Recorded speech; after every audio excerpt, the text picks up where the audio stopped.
and not know how to delegate it to the other systems that are available here. They are the only ones who says no. But all others will say the technology has made your life much more simpler. And will continue to make it simpler because you have more other passions to follow. And this is what the primary purpose of technology is. We'll also say this growth, which is now coming around, is really going to disrupt all of us in a big way. And this is something that all of you need to cash on. Also, researchers, teachers who are there in universities.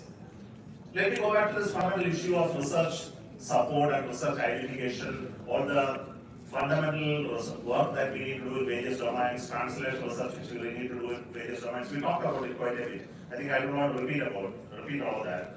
But what is more important for you people is to identify and then do some research which is more impactful. How do you really do that? Many of the faculty, teachers, students are struggling to find problems which are relevant in the domain to find a utility. This is a bigger issue which is plaguing many of the universities. If you go around, you will find that they search the current literature possibly for 2 years. Many of the students are doing researchers who are coming to big universities, they spend that literature survey identifying the problem for almost 2 years, which is actually not acceptable at all in the current generation of researchers. How do you really make that problem identification and doing the right type of research in very short time, even before you get admission for the research institution? How do you really identify the problem and then go? And this is where the role of AI and the modern tools will become very useful. AI should not be used for conducting research, but at least to find out what exactly are the domains that you need to work on. The latest of the domain, AI must be utilized. And things are going towards that direction. And once you have this, your productivity, even while doing research, must significantly improve. So use the tools of AI to identify this. I think all universities now really should be equipped with AI. Like what we started when we were young people and when I was doing my engineering, computer was not there because I graduated in 1985.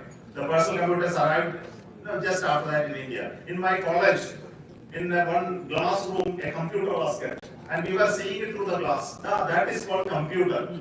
So we never allowed to touch the computer because we were the final year, and this computer science people only will touch the computer. And when I joined the institution, ISRO, and there was also no PC at that time. There was only computers like HP 9000 and PD11 and many such computers who were used to have punch cards and things like that. And I'm coming from that generation, but today I know how to handle the supercomputers. So everybody was scared at that time, but there was huge resistance at that time. Computers are coming and computers are going to displace each one of you, and most of you will be jobless, and all those people who are doing the routine work will get relocated. And today there is a great discussion happening on AI, how it is going to disrupt the employment sector, and definitely is going to disrupt most of the employment sectors. The type of employment which will drop are the employments which will really monotonous, routine, and repetitive. And all this need to be eliminated because that's how human beings are meant to be. We are finding solutions to remove monotonous, repetitive, and routine works, and to create possibility for human beings to do much higher tasks. So all machines, all systems that we find are primarily oriented towards it. That's why you have automobiles, because we don't have to walk. That's why we have aircraft, because we don't have to spend months together in the sea to travel across oceans.